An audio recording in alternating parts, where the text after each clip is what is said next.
backdoor dominants, backdoor 2/5s. What are they? How do they work? Where can we use them? So in the most simple terms, a backdoor dominant is a dominant chord on the flat 7 degree of the scale. Or another way to think about it is a tone down, a whole step down from the tonic. That's the long and short of it, really. So in the key of C, our flat 7, 1, 2, 3, 4, 5, 6, 7, flat 7, B flat, the dominant 7 chord on the flat 7, so B flat 7 chord that resolves to the C. Now often when we use non-diatonic dominant chords in our progressions like these, and secondary dominants and tritone substitutions, it's pretty common to precede that dominant chord, thinking of that dominant chord as a 5 chord, with its 2 chord. So let me give an example. If we're using a secondary dominant chord, for example, so we want to move from our 1 chord to our 2 chord, and we're going to use a secondary dominant with a 2 chord, to the 5-2, to lead us to that 2 chord.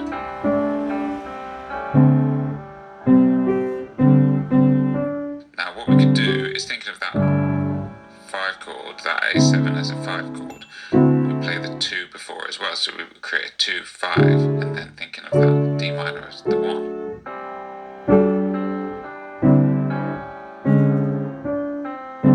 We could do the same with tritone substitutions. So rather than in a tritone substitution, just putting in the substitution there, we can put in the 2 of that 5 chord as well.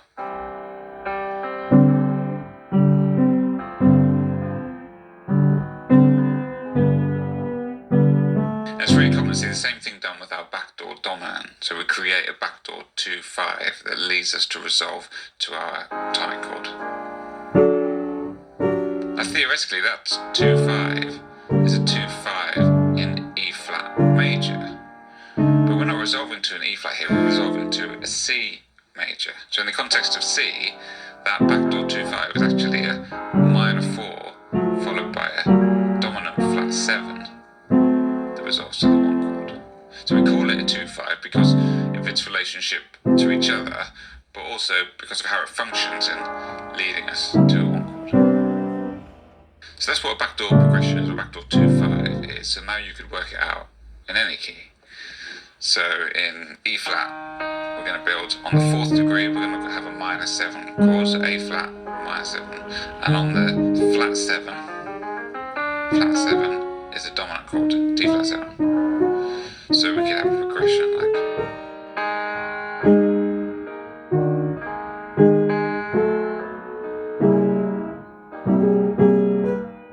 Nice. Now let's explore a little what's going on and why it works. If you start off by looking at the backdoor dominant in comparison to the primary dominant. So if we stay in the key of C, G7 is our primary dominant. And that movement of the 5 chord to the 1 chord, the G to the C, is called a perfect cadence in traditional theory, and it has the strongest pull to resolve to the 1 chord.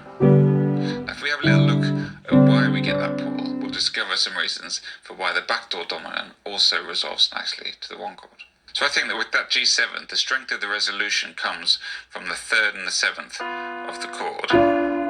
Now the 3rd and 7th creates a tritone, which creates this sort of dissonance and instability that feels like it wants to resolve. And in this case, each note wants to resolve a semitone up or down to become the C. So in this case, our 3rd of the G resolves up a semitone to become the root note of the C, and our 7th of the G resolves down a semitone to become the 3rd of the C. If we take a look at our B flat 7, our backdoor dominant, obviously this is a dominant 7 chord just like the G7, and contains that tritone that creates that dissonance, instability, and that kind of need to resolve. But here we're going to take our 7th and our 5th that want to resolve down semitones to become the 3rd and the 5th of our tonic. So rather than resolving the 3rd and 7th to become the root and 3rd, we're taking our 7th and 5th and resolving to the 3rd and 5th. So it's not quite quite as strong a resolution as, but there's definitely a comfortable resolution. I think this is also a good time to talk about the close relationship between dominant 7 chords and diminished 7 chords.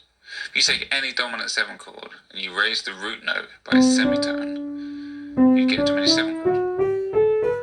I'll just let you think about that for a second. Now, because these chords share 3 notes, including the tritone that we have present in our dominant 7 chord, it means that this diminished chord also nicely resolves to the same chord that our dominant 7 chord does.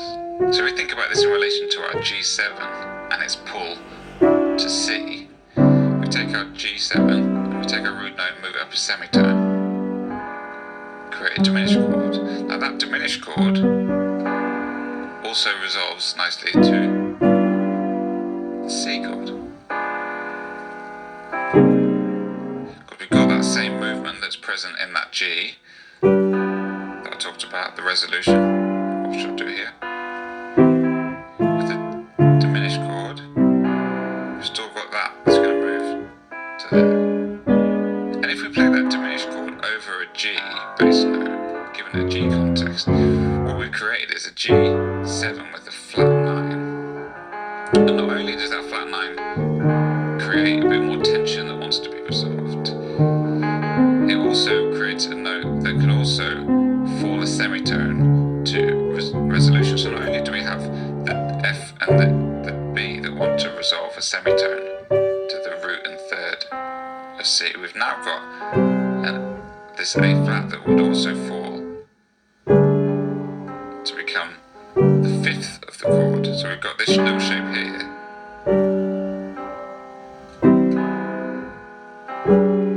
And that's not all. With this shape, our G7 flat 9, if we're resolving to a major 9 chord, which is pretty common in a lot of environments, then not only do we have this nice resolution chromatically down to the 3rd and 7th of the C, that we have some voice leading going on here where we've got our B and D can stay and become the major 7 and major 9 of our C.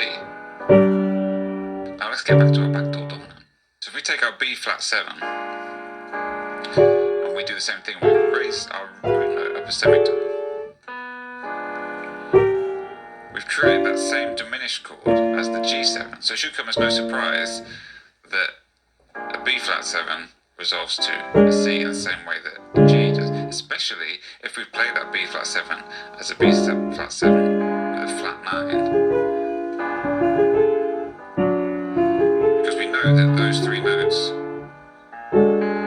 they're all going to drop a semitone to become a C major chord.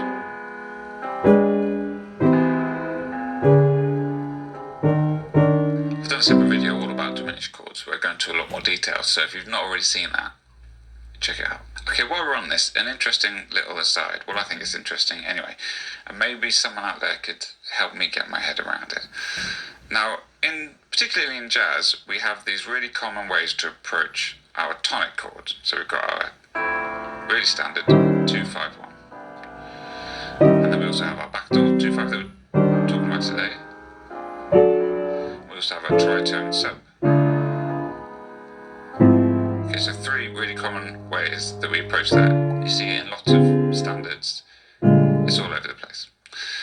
Now, the reason that these are all connected and work so well is because the dominant chords of those, so our G7 and our B flat 7 and our D flat 7, all share that connection with the diminished chord that we talked about before. So we take our G and we put that semitone and we got that diminished shape, B flat.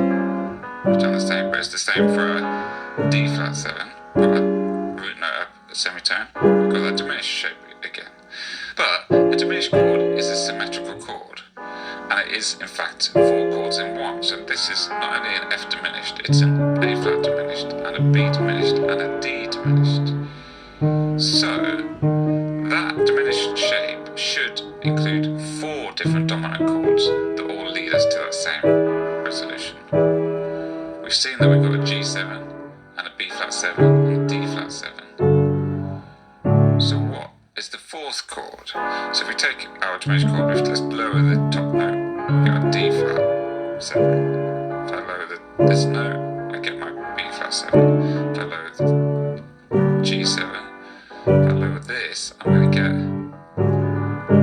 E7. So an E7 or an E7 flat 9 should resolve to a C. And it does. So if we were to put a 2-5, it works. But my question is, why do we never see this when it's really functioning in exactly the same way